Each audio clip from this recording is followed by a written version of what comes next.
बच्चों, आज हम नेताजी का चश्मा पाठ के विषय में चर्चा करेंगे।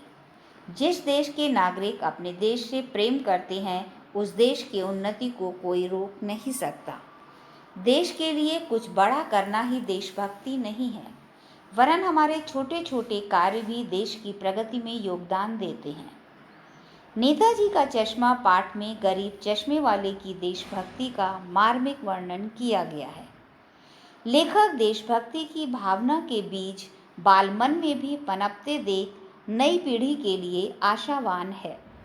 हालदार साहब को अपने काम के सिलसिले में हर 15वें दिन जिस कस्बे से गुजरना पड़ता था, वहाँ कुछ पक्के मकान, लड़के लड़कियों का एक स्कूल, एक सीमेंट का कारखाना व एक नगर पालिका थी। नगर पालिका के अधिकारियों ने बाजार के मुख्य चौराहे पर नेताजी सुभाष चंद्र बोस जी की संगमरमर की मूर्ति लगवा दी।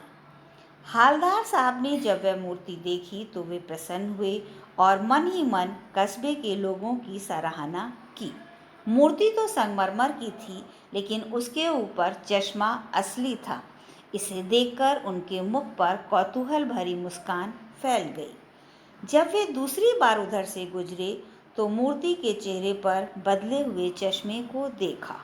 वे उधर से गुजरते, पान खाते और मूर्ति को ध्यान से देखते। नियमित चश्मा बदलने से उत्कंठित होकर उन्होंने पान वाले से इसका कारण पूछा।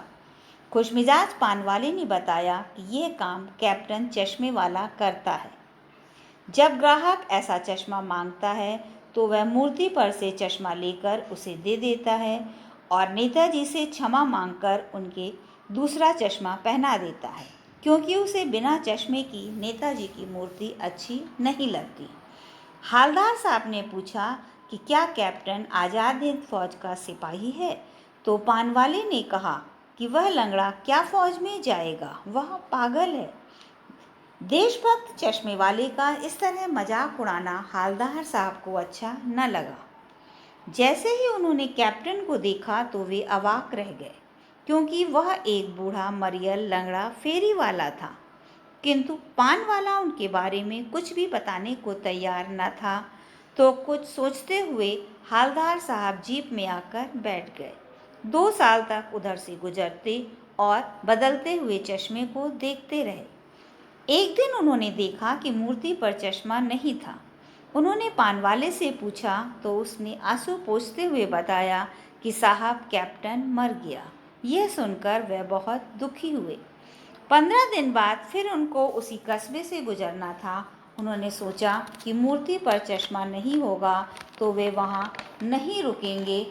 उन्होंने ड्राइवर को भी जीप न रोकने का निर्देश दिया, किंतु आदत से मजबूर जब वह मूर्ति के सामने आए तो उन्होंने जोर से चीखकर ड्राइवर को जीप रोकने को कहा और जल्दी से जीप से उतरकर मूर्ति के सामने अटेंशन में खड़े हो गए।